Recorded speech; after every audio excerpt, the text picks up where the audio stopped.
Okay, let's continue this lecture on ultra-high energy gamma ray astronomy. So this is, I just made the slides to remind you what we talked about in last lecture. In last lecture, we are talking about this status of gamma ray astronomy and cosmic ray science. These two fields, they share a lot of common interests, such as their detection technology are very similar, and this cosmic ray, in fact, is one of the major science objective of the gamma ray astronomy. And we're talking about using this diffuse gamma ray to measure the distribution of cosmic rays in our own galaxy, in the solar neighborhood and in the whole galaxy. And here we show some results. This not uniform, is not uniform distributed in our galaxy. They have some structures both in this energy density and this spectrum. So I think there are already a lot of interpretations on this. We need some kind of small or major revisions to the standard diffusion model. We need to tune this distribution of sources and something like that. I will not go through in detail on that in this lecture. And but I want to mention another thing to measure this distribution of cosmic ray is this from this gamma ray detection, gamma ray measurement of the some objects, astrophysical objects called giant molecular cloud. These guys are indeed the structures where the stars are formed. And they are very massive and they are very dense. I mean, its gas density is very high in this environment. Can be as high as 10 to 4 or 10 to 6 atoms per cubic centimeters. And this made them a very nice place to investigate cosmic rays, because we know, because this high gas density, all the gamma rays produced in these regions are due to this cosmic ray interaction with gas. So we can see the similarity of the gas distribution and the gamma ray by eye from these figures. This left one is this distribution of gas measured by this atomic line or molecular line emissions from radio observations, and this is the gamma ray emissions, and we can see by eye they are very similar. This is simple. This is because this cosmic rays, because we know they are more or less kind of uniform in this scale of this parsec scale, and they can penetrate into these regions, and then they interact with the gas in this huge structures and produce these gamma rays. So they have the similar structure, both these gamma rays and gas, they have the similar morphology. And then we can use the gamma rays to measure this cosmic ray density and spectrum from this in these regions. And here is some results, and in principle it's we find some consistency of the measured cosmic spectrum. So this shaded area is measured by gamma ray astronomy, and this one, this dots, this data points is the direct measurement from our direct cosmic ray experiment inside our solar system. This is, I think, this such as Pamela or AMS-02, this direct cosmic ray measurement, and we see above about 30 GeVs, they are inconsistent with each other, because we know this is measurement from inside our solar system. We know in solar system, this cosmic ray, they have something called this solar modulation. This is because the magnetic field of our solar system and this solar wind, this very low energy cosmic rays, they cannot penetrate into our solar system. And above that, we don't have these effects, and they are inconsistency. This means the cosmic ray in a distant giant molecular clouds are of the same spectrum and same density as that measured inside our solar system. So this is something quite interesting. But of course, this is predicted because those giant molecular clouds is not very far away from us. It's kind of nearby with a distance of several hundred parsecs. So in the galactic scale, it's still the nearby structures, and they are in the same environment. So the cosmic density is similar. This is not very surprising. But if we apply this method to this very distant giant molecular clouds, we can in principle measure the cosmic density in every position of our galaxy. For example, this is, and we have a kind of catalog of giant molecular clouds in our galaxy, and this is galaxy center, and we have this from this radio observations. They have resolved thousands of giant molecular clouds in the galaxy plane. If we can measure the gamma ray emissions from these individual clouds mapped in this here, we can in principle measure the cosmic density everywhere, nearly everywhere in our galaxy. But of course, it's very difficult because we can imagine our sun is here, and if you look into every direction, there are a lot of overlapping molecular clouds, and I think some of us still remember that I have mentioned in the very beginning, the angular resolution of this gamma ray astronomy is a big problem. So this make this very difficult to resolve all these individual clouds. And Can I ask you, sorry. Yeah. So why there is this particular distribution not uniform of the clouds? The clouds, they are very. I think one reason is that this catalog, of course, is not complete. We can only, because this selection effects, we can only observe this nearby ones with more information. Another thing is these molecular clouds, they are clumpy structures, so they are by definition not very uniform. They should have some clumpiness. This, I guess, they should also reflect the structure of spiral arms in some sense, but maybe it's not very clear here. But if you look this large scale distribution of this molecular gas, they have some very significant pattern of these spiral arms. And the formation of spiral arm, of course, is related to dynamics of the whole galaxy. It's complex, and yeah. So you think that later on it can be more populated with more data? Yes, sure. Yes, for sure. They are resolving with, from the radio observation is also limited by the sensitivity in some sense. I think with more sensitive this instrument, you can resolve more and more molecular clouds. This is for sure. Yeah. And if it is like that, then this is, I think, particularly interesting because it can tell us about supernova explosions and some dynamics of the dark matter distribution. So if it is they are using, I think this ISM people, they are using this kind of information to study this, to locate this dynamics and this feedback of this supernova remnant. They are doing that, yes. Yeah. Okay. And so, but at the very as a very rough attempt, we tried to find some distant molecular cloud and try to measure the cosmic densities. And the result is, I would say it's very diverse. We get different results even in the same, this galactic-centric distance, this index and densities, they show some variation. But of course, we have currently a very huge uncertainties here. And the last thing I want to say about this distribution of cosmic rays is the small scale. We are talking about this diffuse emission in our whole galaxy. We are talking about giant molecular clouds, and finally, we want to also have a look at this very dense clamp of these giant molecular clouds. And this is some work we did in last several years. We checked this Taurus Perseus region, which is a nearby giant molecular clouds. Its distance is not too far. It's only 200 to 300 parsec. And this means we can resolve this very inner region of this dense cores of the giant molecular clouds where the stars are forming.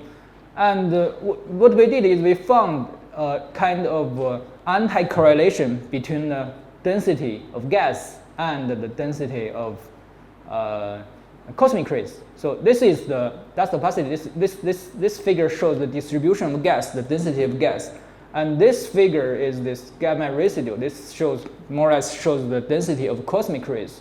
So we can see there are clear correlation, anti-correlation between this density and the cosmic ray density. So this region have a very high gas density, but this reveal very low cosmic ray density. So sorry. Okay. Is it fine that I interrupt you during? Sorry? Is it fine that I interrupt you during your lecture? No. It's I prefer this. Yeah. Yeah. Okay. Can I come back, please? So this is dust opacity. Yes. So the red spot means that the opacity is largest. Is largest. So the gas density is the highest. Dust density is high, so nothing escapes from this kind of idea. Mm-hmm. No light. And so you have gamma anti-correlation. So yes. Yes. Mm. Okay. Yeah. But they cannot absorb gamma rays in this energy band. This is GeV, so they can penetrate everything in principle. Yes. Yeah. Okay. And also this effect is energy dependent. In low energy we see this deviation, and in high energy they are the same everywhere. And so the one possible explanation is that the diffusion is quite slow in this general clouds, and this low energy protons, they cannot enter. They lose all their energies before they enter the very core. So they are shielded, they are effectively shielded by these regions. Okay, so this is our some preliminary results in this region. And so this is some summary of this field, is investigating this cosmic distribution in gamma rays. So in large scale, we find this gradient in both density and index. And this probably have something to do with the source distribution and this diffusion, this spatial dependence of the diffusion coefficient. And in general cloud, in the nearby ones, we find the general consistency with this local measurement, but we find this inhomogeneity in small scale, in pieces scale, in the very dense cores. There are some inhomogeneity. And so the next question is, where are they accelerated? Where is the source? We now have some information of the distributions, but we need to find their source, their acceleration site. Of course, this can also be done by gamma ray astronomy. For example, as mentioned already by Evgeny's talk, this one of the most preferable source is superlunar remnant, because we have a lot of evidence on this hypothesis. For example, we have this X-ray observations which find the very thin non-thermal X-ray filament, which reveal a very fast and effective acceleration is ongoing in these systems. And we also find this very bright gamma ray emissions for most of this young superlunar remnant. And from the energy budget point of view, the superlunar remnant is very ideal for this to account for all the cosmic rays in our galaxy. For example, we know that the kinetic energy of every superlunar remnant explosion is about 10 to 51 erg, and if you assume a very reasonable efficiency, about 10% of the energy goes to relativistic particles, we have 10 to 50 erg, and 2 to 3 every century.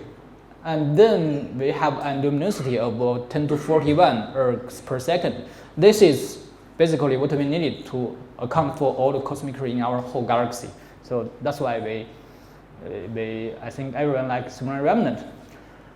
So there's also very strong evidence from this gamma ray observations. We have observations from the Fermi observations from this guy, this W44, and which they find such kind of special spectral shape which reveal a low energy cutoff. And this is in very good consistency with the predicted spectrum of the pion decay gamma rays. So this paper was published in Science, and they claim that they found this evidence of this superlunar remnant accelerate cosmic ray protons. But there are some problem of this kind of supernova remnant. This W44 they belong to kind of so-called mid-age supernova remnant, which has an age of about 5,000 or to several tens of thousand years. And this supernova remnant, their shock is already effectively deaccelerated. And their gamma spectrum also reveal a very early break or cutoff at tens of GeV. And we know that this, from pion decay gamma rays, the pion gamma rays, the energy of gamma ray photons is about 1/10 of the parent proton. So this 10 GeV break means this cosmic ray spectrum already begin to break at about 100 GeV. So this is too early, right? This is much lower than what we need to account for this pure power spectrum of cosmic rays. So another, so this shows that the first significant structure of the cosmic ray spectrum is at PeV, is a Ni. So in principle, I think we need to find this PeV cosmic ray accelerators in our galaxy. This is the kind of prime goal of this current gamma astronomy, is find this kind of things. We dub them as pevatrons. This means this is PeV cosmic ray accelerators. Of course, this guy cannot be because it's only to 100 GeV.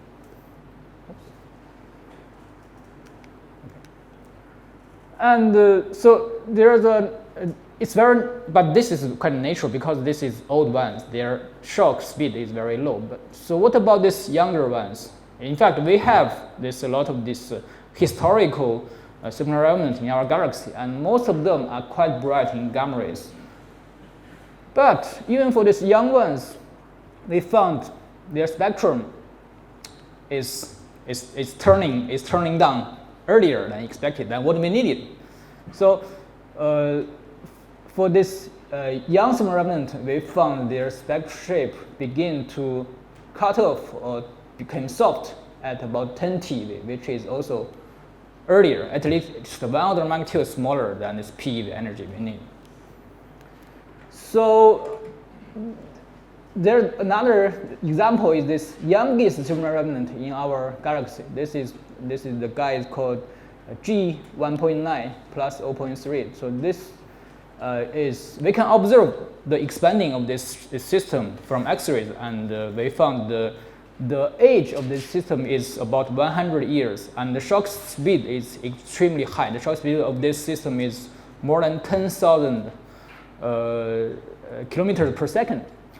But we didn't find any gamma rays, and we can set some kind of upper limit of the total cosmic rays accelerated by this system in this first 100 years. And we find that this value is also quite negligible. It's not enough to account for all these high energy cosmic rays. So this made us to think about some other alternative cosmic ray sources, especially from the point of view of gamma ray astronomy, because we have so many this gamma ray sources which can be potentially these cosmic ray accelerators. The first one I want to mention here is this galaxy center. This is the observation from LHASO telescopes. And the LHASO collaboration, they found a very good correlation of this gamma ray emissions with the gas here. This means this from cosmic rays. And also they found the spectrum is quite hard and extends to more than several tens of TeV. At that time, they set some lower limit of this cutoff of this parent protons, and means they argue that it's more than 500 TeVs, and there should be something accelerating nearly PeV particles in galaxy center. And also from the radial distribution of gamma rays and gas, we can derive the distribution of cosmic rays, as mentioned already. But this is done only for a very compact region near the galaxy center. And there they found the distribution of cosmic rays obey more or less 1/r structures. We know in diffusion, as I mentioned before, currently we assume this propagation of cosmic rays is more or less a diffusion. So in diffusion, this 1 over r type means this injection is continuously, is not from one burst-like events, but there's something, the cosmic rays are accelerating continuously in galaxy center by something. And like a string? No, not like string. It's just from time. In the time domain, it's continuously. So it's not stopped. It's not from a burst, but it's keep accelerating from maybe 10,000 years until now. It's keep going. The accelerating activities keep going. Yeah, but why not 1 over r squared? 1 r squared is if it's go ballistically, it's 1 over r. But if the diffusion is 1 over r, if it go ballistically like photons, it's 1 over r squared. But the cosmic ray propagate in diffusion, so it's 1 over r. Yeah, yeah. So that's why it's not. Or if it's propagated by pure advections, then it's also 1 over r squared. But if diffusion is 1 over r, so yeah.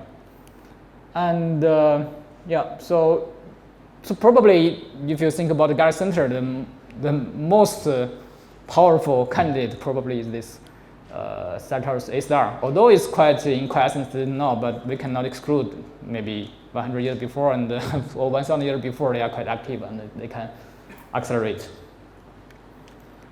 And another candidate is this so-called young massive star clusters. And these guys, they are, we know this, we have a lot of massive stars in our galaxy, and all these massive stars, they are accumulate in some, they exist together in some very compact structures called these young massive clusters. And these guys, they are very compact with the size of several parsec, but they contain tens or even hundreds of very massive stars. These massive stars are quite different from our sun because they have very strong the stellar wind with a speed of more than several thousand kilometers per second and a very significant mass loss. So in principle, they have enough kinetic power and this also very high speed shock to accelerate particles. And also we find some the isotope measurement of this cosmic rays also favor superbubble origin. Of course, superbubble is formed by the stellar wind, but can also be formed by supernova remnant. This is not a decisive evidence, but at least some hint. And another aspect of these guys is that they are very bright gamma ray emitters. So, for example, in our galaxy, we have this Cygnus cocoon, and in Large Magellanic Cloud, we also have some similar things. It's called 30 C. This is one of the brightest gamma ray sources in this RMC. And another thing is the gamma ray emission property of this system. They share some common characters. For example, the spectrum is very hard. It's a 2.3 type gamma ray spectrum, and this is very similar to this cosmic ray injection spectrum we needed to explain all this cosmic ray emission, cosmic ray in our galaxy. And another thing is that these emissions are very extended. It's quite difficult to explain in a leptonic scenario because we know these electrons, they lose their energy very quickly and they cannot be very extended emissions. So, okay, so in fact, it was a quite old idea that these massive stars can serve as cosmic ray accelerators. It's written in, I think it was mentioned in 1980s by Sasarsky. And another interesting thing of this structure is that if we investigate the extended structure emissions in gamma rays, and if we compare them with the gas distributions, we can also derive the cosmic ray distributions near these young massive star clusters. And they also found this 1 over r type of distribution of cosmic rays. And this means this cosmic rays are accelerated continuously in a quite long time scale. So it cannot be from one single supernova explosion event, but it's more preferable that they are from this continuous acceleration of this stellar wind. So, excuse me, why slopes are so much different? No, this is just due to normalization. I think this they have different luminosities, and so the cosmic density can be different. Okay, but coming back to this diffusion regime, so if people check that this is compatible with method distribution and cross sections. Sorry? How much? What's the number of scatterings for the gamma ray, for example? It is estimated. To be Yeah, it is. It It is compatible. Yes. So it should be energy dependent, I guess. Energy. Yeah, of course, energy dependent. Yeah. But So this is these a. distributions are energy dependent. No, we cannot derive this energy dependence in this way because this need quite a huge statistics. We just use all these distributions above some energy threshold. This is what we did. Yeah. So in principle, of course, they should show some energy dependence if the different coefficient is energy dependent. But this is not for sure. That we don't know whether this. Diffusion near the source, we don't. I mean, propagation near the source, we don't know. We do not really know whether they are energy dependent or energy independent. I think the cross sections are energy dependent in general. You mean cross section of what? Of PP? No, gamma interacting with matter. No, but this is from PP. PP. Yes. Okay, So it's energy independent. Yeah. The only energy dependent thing is the diffusion coefficient. This can be, but can also not be. It's possible that it's also possible it's not energy dependent. Yeah, so, and we do not have statistics to do such kind of study at this stage. Yeah. And yeah, and okay, this is also the results of the galaxy center. So this push us to think whether these guys can be alternative cosmic sources or even be pivotrons. So, but to investigate pivotrons, this is very crucial to investigate the energy range above 10 TeV or even above 100 TeV. This idea is simple. This is because the pivotron, by definition, is accelerating PV particles, and we need to find this gamma ray at least above 100 TeV. So that's why we need this ultra high energy gamma astronomy. Okay, so we go through this way, go into this field. This is a very new window of astronomy. So for ultra high energy gamma rays, there's another character is that the absorption of PeV photon is very severe by the CMBs already. So we can see that for PeV photons, this is the opacity assuming a source in our galaxy center. So we can see that for PeVs, it's already less than, it's larger than 1 already for PeV photons. So this means for PeV gamma rays, we only detect the things, I mean, inside or very near our galaxy. So this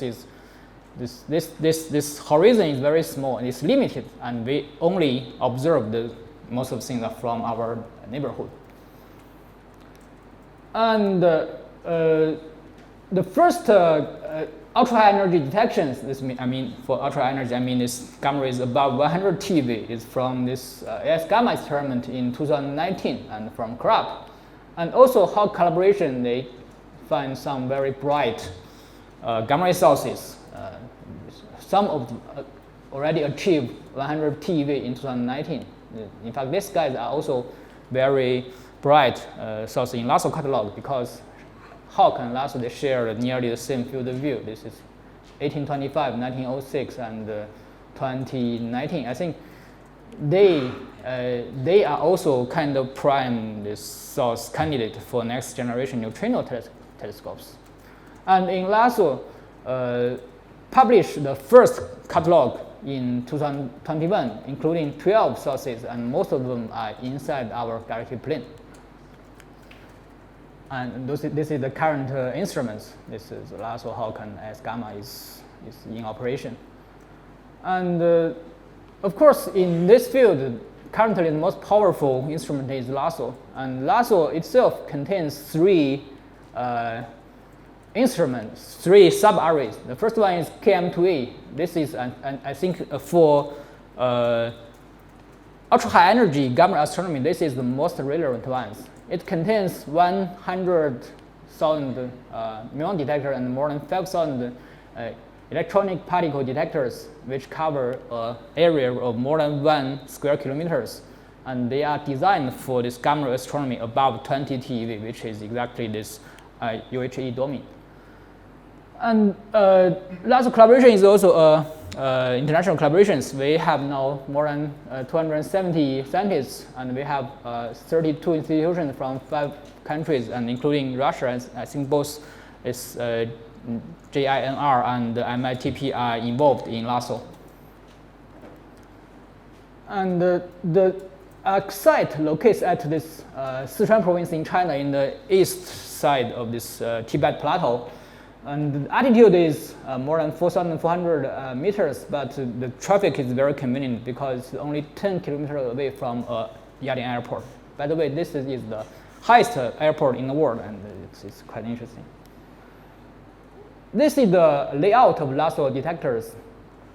For this, in the center, it's the water Cherenkov detector arrays, which is designed for this gamma astronomy from 1 TeV to 20 TeV in the very high energy domain. And this circle is this KM2A array, which contains EDs and MDs. And we also have 18 wide field of view Cherenkov telescopes, which is designed for this composition study of mainly for the composition study and energy reconstruction of cosmic ray events. It's not used for gamma astronomy at this stage. And this is the view of LHASO in the wintertime. So this is this very huge, this small pod is MD, and this green box is this ED, and here is WCDA, and this is the wide field of view Cherenkov telescopes. The field of view of LHASO is quite large. This is the advantage of this EAS arrays. It can cover 1/7 of the sky at any time, and it can cover 60% of the sky in diurnal observations. So this is some comparison with this Cherenkov telescopes. We can see this field of view of LHASO is much larger. And the big advantage of LHASO is that equipped with this the largest this muon detector array in the world. Thus, it has a very good this gamma P separation power. So, as I mentioned already, this for the gamma astronomy, this major background is the cosmic rays in the air shower, because the cosmic ray on top of our atmosphere is at least I think 100,000 times more than the flux of gamma rays. So this means that to observe gamma rays, we need to do a very good gamma and proton separations. And in EAS, in this extensive air shower, there are two kinds of showers. One is so-called electromagnetic showers, and another is hadronic showers. The main difference is that in hadronic showers, we have a lot of muons because they produce a lot of pions in this hadronic process. So LHASO is distinguishing this gamma and protons simply by counting the muons in this air shower. And with this simple method, we can achieve a 10 to minus 5 of this survival rate of cosmic rays. So this means the background level is much lower than the signal for some very bright gamma ray sources, and we can go into this background frame regime for gamma ray astronomy above about 100 TeV. Excuse me, ED and MD means electronic detector, muon detector? Yes. This ED is plastic scintillators, and MD is this water Cherenkov telescope, but shielded with a lot of earth on top. Yeah.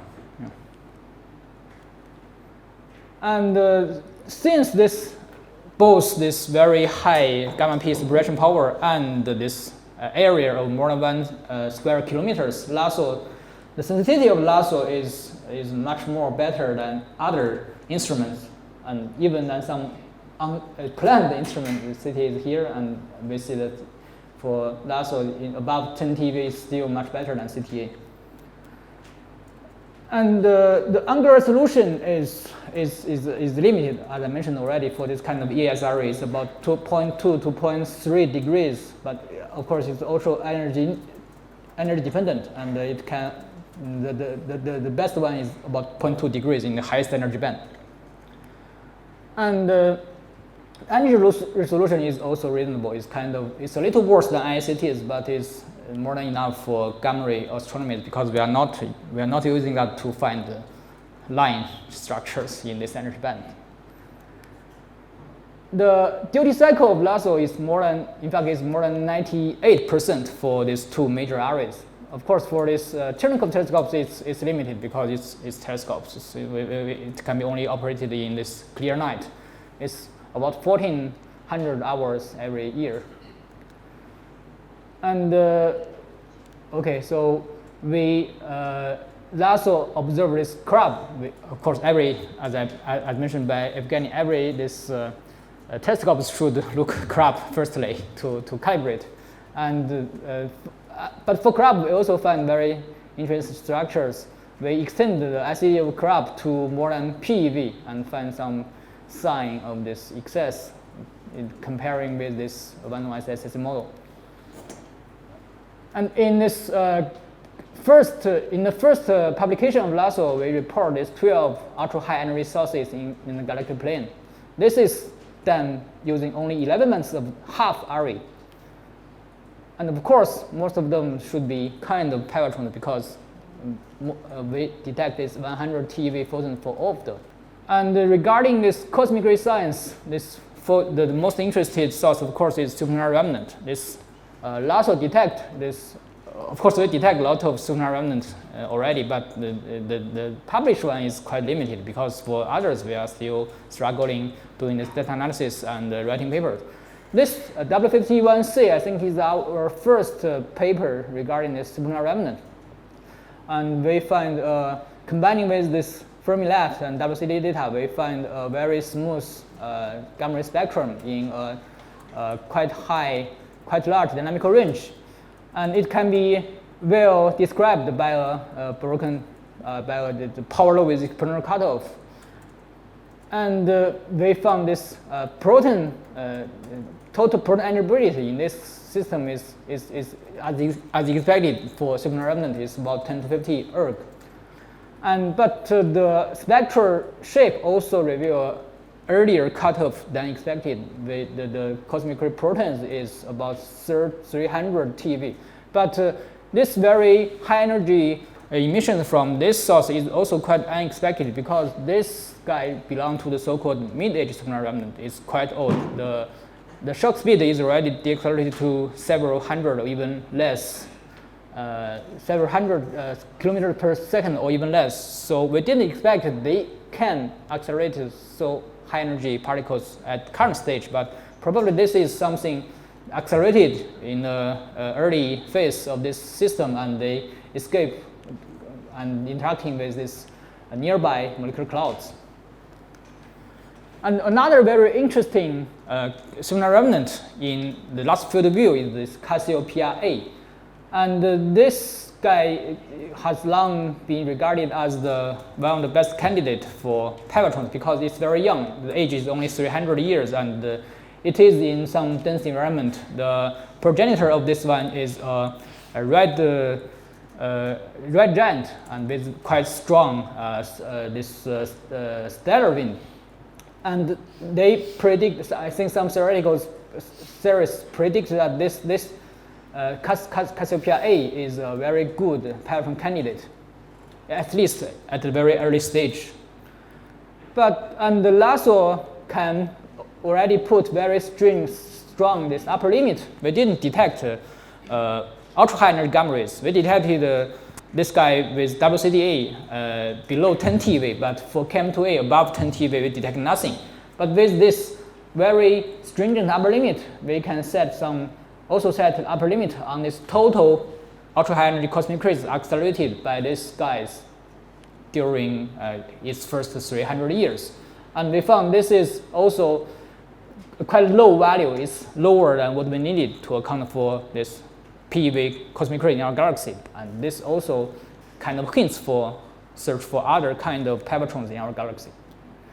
So then we look at the LHASO catalog, and what we found is this: the highest energy photon is from this region, from this Cygnus region.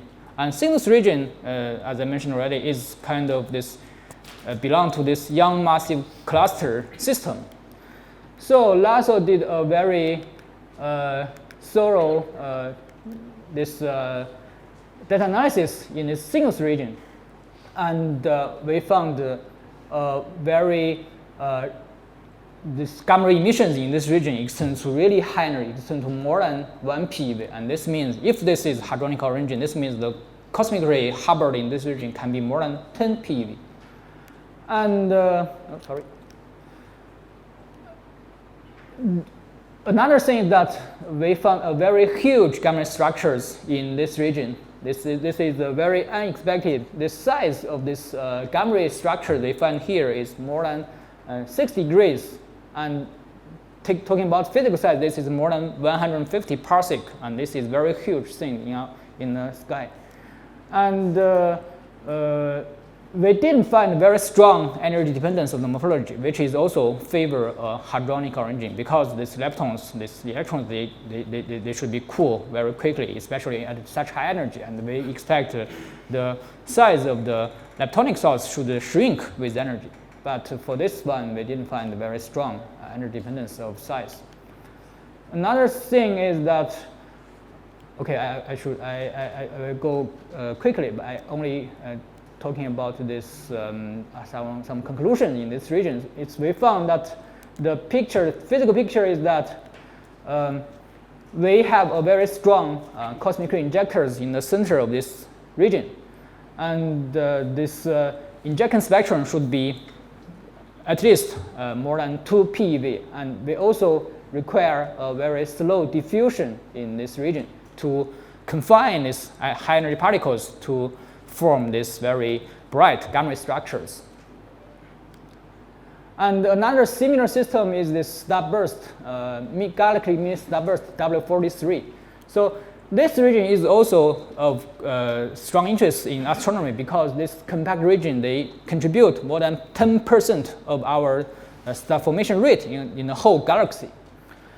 And in this region, we also find similar, quite strong and extended gamma ray structures up to several hundred TeV, but the spectral shape is quite different from this in Cygnus region.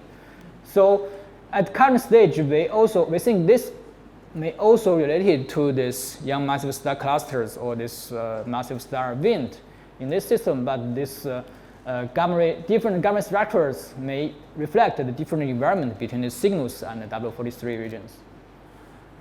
And recently, this LHASO also found another interesting source population. This is the Microquasars. So Microquasar is a kind of binary system in our galaxy. This is a massive star and rotating with compact objects such as neutron stars or stellar mass black holes. And these systems, they are known before as these very strong non-thermal emitters. Of course, they are potential extreme particle accelerators. There are several sites can potentially accelerate this cosmic ray to very high energy, such as this jet termination or this corona or this outflow wind of these acceleration disks. They are all possible accelerators. And LHASO has recently found significant detections of 6 microquasars in our own galaxy.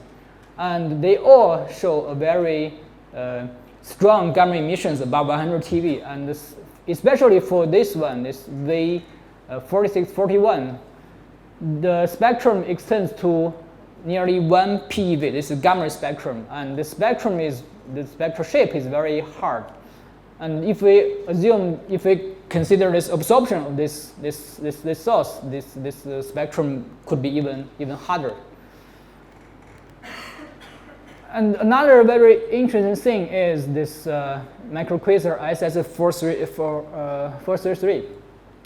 And for this source has already been detected by Hawk and Hess, but LHASO with this very high sensitivity above 100 TeV, we firstly observed this emissions above 100 TeVs. And another interesting thing is in this source we find evidence of energy-dependent morphology. So it seems that as the energy goes from 1 TeV to 100 TeV, these emissions is shrinking, is more from the center. And we know in center there are some very massive atomic cloud. And if such correlation is true, this means this in the center, this highest energy emissions, they are from hadronic process, and this means this source is also potentially a pivatron. Okay, and if this is true, if we account for all this power of this kind of microquasar in our galaxy, it seems that they are also capable, I mean, in addition to similar remnant, they are also capable to accelerate a huge amount of cosmic rays in our own galaxy, probably especially in this highest energy, because all these guys, they are quite faint in low energy, but only bright in this highest energy band. Okay, so another thing, of course, in addition to searching for this gamma ray source, gamma accelerators, another thing we can do with ultra high energy gamma rays is also this diffuse emission. We can use the diffuse emission to measure this distribution of cosmic rays. And the first thing we did is the giant molecular clouds I mentioned. We can do that in Fermilab. And now we can also do that with LHASO on its highest energy band. And this is of its own interest, because the LHASO energy band, 100 TeV or something, if we transfer this gamma ray energy to proton energy, it's about PeV. This is just the energy of the knee. So this means we can, in principle, measure the position of the knee from gamma rays. This is some kind of independent check of the knee, because we know the measurement of the knee from the ground-based telescopes, sometimes they suffer from this composition problems. But for gamma rays, we don't have such kind of worry. But currently, we didn't find the knee. But this is because of this limited statistics. The gamma ray emission is quite soft. So in this 100 TeV energy range, although LHASO is very sensitive, but we still do not find the knee yet. But we can measure the measured spectrum this is a measured gamma ray spectrum, and this is this predictions with this local measured cosmic rays. So we can see that they are in good consistency. So this means this local this nearby giant molecular cloud, they share the same cosmic ray spectrum with us. And although we didn't detect knee, but we can set lower limit on the knee. The current gamma ray data, we are quite sure that the knee should above 1 PeV. Because this is interesting, because I think in some former ground-based experiment like AGO, they argue this knee is about 700 TeV. We are already in kind of tension with this gamma ray data. And another thing is, of course, we can do this diffuse gamma ray emission in a whole galaxy, in a whole galactic plane, rather than the giant molecular clouds. And this is LHASO also published this result at the very beginning of this operation, and we are updating that. But even from this very rough result from the first measurement of diffuse gamma ray emission, we found there are clear excess in both inner and outer galaxies, and which probably is a hint of a new component in our diffuse gamma ray emissions. And if we combine all the measurement of the cosmic ray sources and diffuse emissions, there seems there are some hint from this LHASO results which push us to think about this general picture of cosmic ray in our galaxy. We have a very huge gamma ray structures like Cygnus cocoon, Cygnus bubble measured by LHASO, and we have kind of excess of the diffuse gamma ray emissions. So when this very natural postulation is that this something like this Cygnus bubble, like this very extended this gamma emissions, they contribute to this excess diffuse gamma emissions. And of course, this is related also to the propagation of the cosmic rays in our galaxy. For example, in this in our first attempt to account for all these things, that we assume a very effective confinement of cosmic rays near accelerators. So these cosmic rays, they are not escape very fast, and they confine sometimes in the vicinity of these accelerators, and they can form these gamma ray structures like this cosmic ray, like the Cygnus bubble. And then a lot of these things, they can contribute to the excess of diffuse gamma emissions. And this is also related to the boron-to-carbon ratio, which is a anomaly we mentioned in the very beginning of this talk. That is, this confined cosmic rays, they accumulate an extra component, and they produce an extra component of borons of the secondary there, and they can explain this excess of this boron-carbon ratio very naturally. Okay, so also this is kind of a slow diffusion confinement. We have some other evidence, maybe not evidence, but some related things, is the observation of pulsar halos. The pulsar halos is this very slow diffusion regions near pulsars, and this was firstly discovered by Hawk collaboration, and this became a very important source population in ultra-high energy gamma ray astronomy. And probably this also has something to do with the confinement of cosmic rays near their accelerators. But of course, this origin of this structure is also still under debate. And LHASO also find several this candidate of this kind of source. Okay, and if we go to this first LHASO catalog, which is published last year, we find 19 new sources, and there are 34 are brand new. And of course, here I only talk about the application on the cosmic ray science, but there are a lot of possible implications of these observations. Okay, so this is because we are talking about cosmic rays. At last, we show some pictures of this LHASO measurement of the cosmic spectrum. LHASO published the measurement of all particle spectrum last year. And the measured Ni is about 37 PeV, which is consistent with our gamma ray data. And we are also working on this spectrum of this individual species like proton and helium. I think it's already on archive, but I didn't put it here. Okay, so this is the things related to the cosmic ray study with LHASO. And here I want to show some prospects in this area, especially the update of LHASO. So, for example, these three guys is this brightest sources in gamma ray sky is 1908, 1825, and 2226, which is also already reported by Hawk collaboration at the very beginning of this story. But in fact, all of them are located in very complex regions in the galactic plane, and we have a lot of potential accelerators or emitters or other astrophysical objects may be related to these emissions. So although they are most bright, we didn't have any individual publication on this source from LHASO. This is because this angular resolution of LHASO is limited. Although it's the most sensitive one, but the angular resolution prevents us to draw any very clear conclusions on these complex sources. So that's why we are going to build this Cherenkov telescopes in this LHASO site, which aiming to resolve these complex sources. And so this is our plan. We are going to build 32 Cherenkov telescopes in LHASO site, and each with aperture size of 6 meters. And this project is already funded. It's called LACT, and it's already fully funded. And this is I think this is a picture within this week, I guess 2 days before in the site. We have already one prototype already there in LHASO site.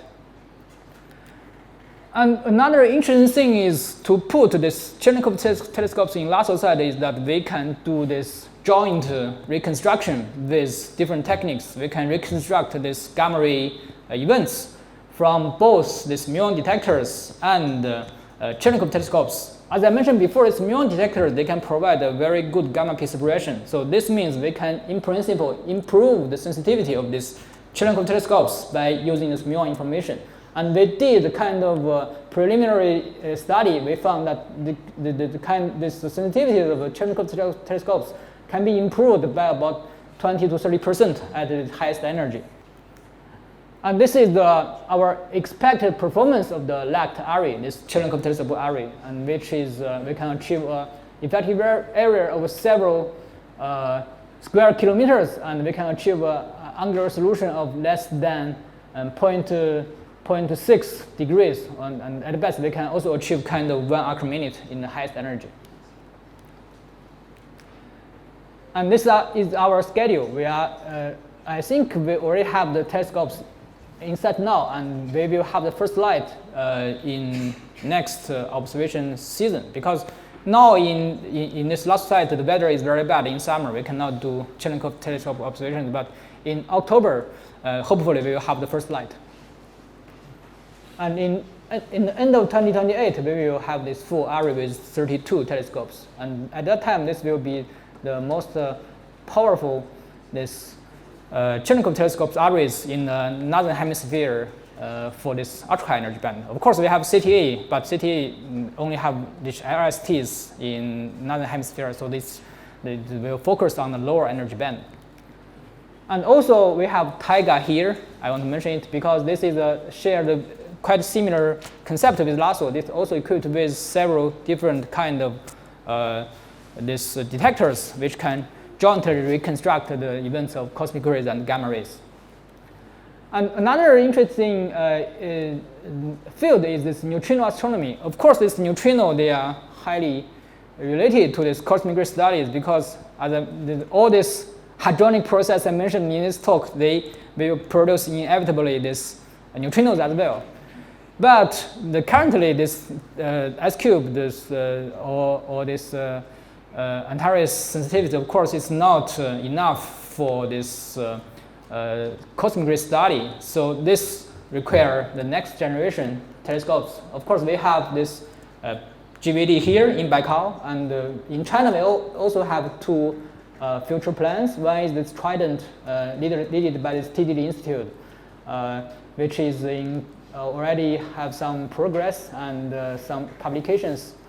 And this is they are going to build this very nice and fancy arrays in the South China Sea. And another is called Hunt. It's mainly led by this IHAP, this LHASO team, and they are going to build a bigger one with a volume of more than 30 cubic kilometers, and the site probably here and probably in South China Sea is also not determined yet. And the last thing I want to mention here is probably is not very relevant to my title, but in fact I will show it's very relevant. It's the MEV astronomy. So as I mentioned before, the MEV astronomy, they have a lot of motivations. The first thing is this interplay between cosmic rays with this other interstellar medium. Because I have mentioned this ionization of cosmic rays can be important in the star forming regions, but this is for cosmic rays below 1 GeV. This low energy cosmic rays below 1 GeV dominate this kind of interplay, dominate this kind of processes. But we know this pion decay gamma rays, they have some kind of threshold, it's 300 MeV. This means they cannot detect this cosmic rays below 300 MeV with this pion decay gamma rays. But we can also do that in gamma ray astronomy. We can detect that with something called de-excitation lines. Okay, this low energy cosmic nuclei, they can also scatter inelastically with this nuclei in this interstellar medium, and this excited nuclei in this ISM, they will de-excite very quickly and produce this so-called de-excitation light, which just lay at this MEV band. And in fact, these lines had already been observed in these solar flares. And we also expect such kind of detections with these cosmic ray interactions. But yeah, this is kind of predictions. We expect such kind of line forest to be detected in this galaxy center or in this molecular cloud or in this supernova remnant. But the MEV sensitivity is very low, as mentioned as shown here. This is in fact this is a huge gap. This is called MEV gap. This is the worst detected energy range in the whole electromagnetic spectrum. This is because the detection is very difficult. As I mentioned in the very beginning, it's rely on this component scattering.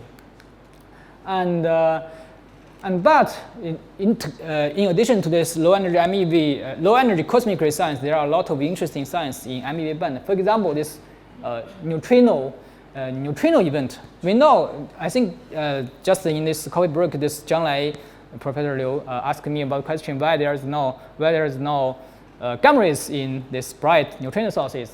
The question is that I think the natural question is that they are absorbed, but But even I try to find this correct figure. Okay, it's this one. So this is a kind of schematic view of this production of neutrinos and ultra high energy cosmic rays. This cosmic rays, of course, we should have cosmic rays, and then we produce the secondary gamma rays and neutrinos. Neutrinos will escape, but the gamma rays will interact again, absorbed, and initiate this kind of cascade. But some theoretical calculations show that this cascade, we should also, the energy cascade should also kind of escape, and they can form kind of SEDs peaked at this range of MEV.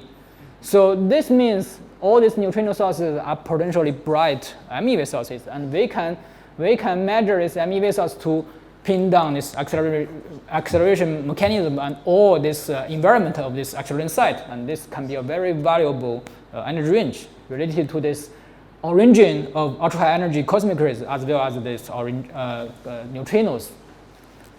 And okay. I would say there are some other interesting things. Another interesting thing for MEV is this neutron star merger or kilonova event. We know this very famous event of GW 1708-17A, right? This is we detect the gravitational wave with that short GRBs, and we detect this optical emission from kilonova. And in fact, together with this thermal emission of kilonova, we also expect very strong MEV emission from this scintillated, from this nuclear this synthesis processes.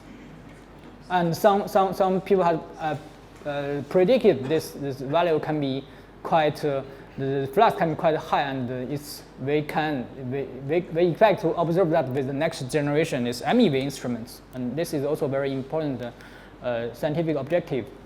And also another thing is this dark matter search, and for dark matter search, another very interesting issue is this primordial black holes. I think primordial black hole is excluded in most of this parameter space, but there are still a small window, and which is just can be detected by this MEV gamma emissions with these Hawking radiations. Okay, so I'm going to finish, and for this, there are a lot of planned and future experiments on this energy range. For example, one is COSI, I think is already funded in US, but this is quite small and aiming only on this very fine spectral shapes. And another type is COSI is a semiconductor with quite large, quite good this energy resolution, but quite very, I would say, quite poor angular resolution. Another type is this gas-liquid tracker. They're using this time projection chamber, this technique, and they can achieve a much better angular resolution. And in this, our university, the USTC, is propose a concept called MEGAT. We are using this gas detector with the time projection chamber, and we expect a very good angular solution. It's about 1 degrees in this energy range, MeV energy range. This is 1 order of magnitude better than the former, this CompTel or something else. So this is the predicted gamma ray sensitivities of this mission, which is about 2 order of magnitude better and can more or less achieve the other waveband. Okay, so this is my conclusion, and we know this cosmic rays, neutrinos, and gamma rays, they are unique tools for the universe, and we are doing this ultra-high energy gamma ray astronomies, and we, of course, we still have a lot to do. And in MeV band, there are also a lot of new things. Probably it's quite interesting. And before I finish the talk, I would do some advertisement of my university. And the USTC is one of the strongest university in this elementary sciences. And I think here the speakers, me and Yufeng and Liang Jian, they are all from this university, in fact. And we propose a lot of, sorry? Okay. Yeah, graduated from, yeah, graduated, you're right, yeah. And we propose a lot of opportunities, and you see our research university, we have more PhDs and more graduate students, much more graduate students than undergraduate students. And we propose a lot of this doctoral and postdoc projects. And since we are involved deeply in this field, we are involved in nearly all these major scientific facilities in China. So welcome to everyone who is interested, I will come. Okay, thanks.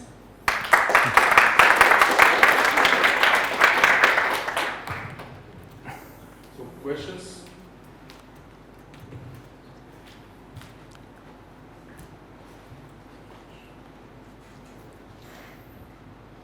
Thank you for the lecture.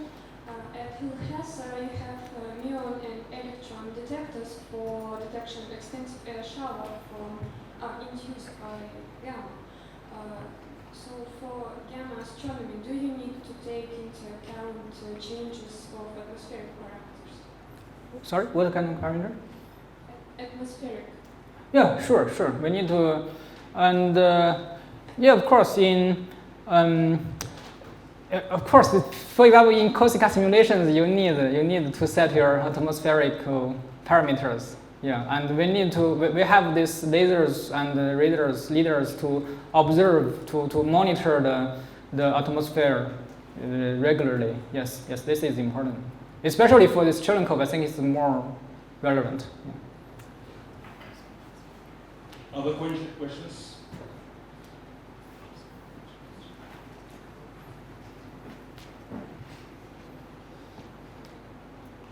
So if you were just take all the gamma ray, regarding of the source, everything that LHASO measured, integrated, plot the total energy spectrum, and then let's say can overlay that with the proton flux and energy that's measured by LHASO or world data. Can you come up with a natural explanation? We multiply gamma by 10, and both in terms of the location of the knee as well as the ratio, this 10 to the 5th ratio of the cosmic ray versus the gamma ray. Because that's a key question. I mean, not just the energy, but also spectral get shape. A self-consistent picture on the rate. It also depends on the average density occupied by these cosmic rays, because this our galactic plane is not calorimeter. It's only a few energy of this cosmic rays goes to gamma rays. So this is not a simple question. You cannot compare in a very rough way. I think even today there's a paper in arXiv. They argue that they compare with this gamma ray spectrum and this LHASO measured cosmic ray spectrum, and they argue there should be some excess of PeV cosmic rays in our solar neighborhood. They argue there's kind of PeV cosmic bubbles there. It's in today's arXiv. I don't want to say this is they are correct, but I mean this is not it's not easy. It's not easy to compare them directly. You can always tune something. Yeah. Yeah. My point is that if the question is the origin of the cosmic ray on the Earth. So it's a question not only on the energy, but also on the rate. We have to not only explain why there are these cosmic rays, but also how many. Yes. For sure, yeah. So the question is, can you use gamma ray, which is non-deflective, and integrate over the whole sky, and then say that at least on the rate, it's otherwise we may be just we may be chasing 1% of the problem and forgetting 99% of the origin. So that's why I think not only the energy spectrum, so on and so forth, is important. It also it has to be a consistent picture. Whether all the ones that we see, let's say about PeV, are they intergalactic or they are within our galaxy? What their decomposition is, what's their relative contribution? I think for PeV ones, they should be. Our galaxy should contribute nearly all. 100%. Then the question is, can you tie them together? This 10 to the 5th power ratio of the number of cosmic rays and number of gammas, are they self-consistent? Well, I think he's mentioning the diffuse galactic diffuse emission, like the cosmic ray, gamma ray, and the neutrino. They are quite consistent. So the 10 to the 5th number is good? No, it's. Yeah, I'm saying integrate everything. You don't care about source or diffuse because cosmic No, ray. you cannot integrate it because just imagine there are a lot of it's a two simple scenario.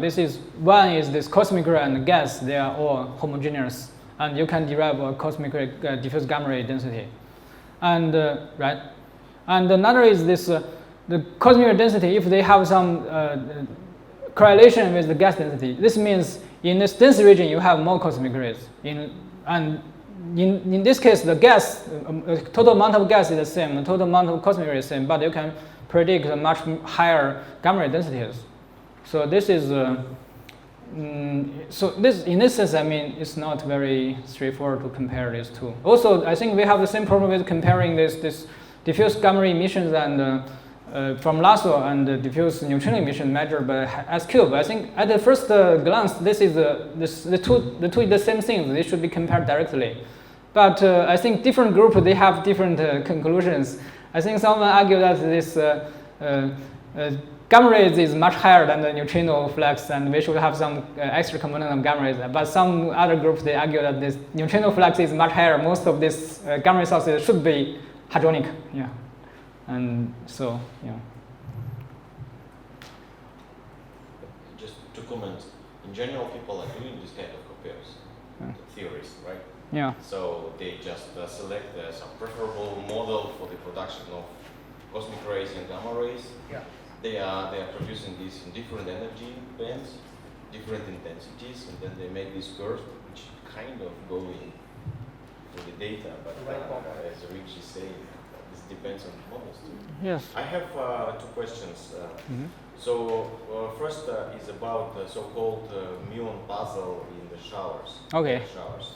So if LHASO shed any light on that? I think we are working on that, but apparently we don't have any conclusion yet. We don't have any publication. Yeah. And second is, you briefly mentioned, but I did not quite catch that. If you looked for Fermi bubble, are there any gamma rays from there? And can we learn from about dark matter or interaction with dark matter from that? For LHASO, we do not have any detections of Fermi bubbles at this stage because I think this is quite clear now from the Fermilab data. The spectrum of Fermi bubble they cut quite sharply before TeV. So this is so Fermi bubble at current stage is kind of low energy, not low energy, it's high energy, yeah, high energy, but not very high energy and ultra high energy phenomenon. And for dark matter, I think dark matter people they are talking. It's more popular for them. This another gamma structure is more popular for them is the so-called the GeV-XS. It's the galaxy center and it's kind of spherical, and this seems more relevant to dark matter. But Fermi bubble, I think most people regard it as some past this energy injection by the galaxy center.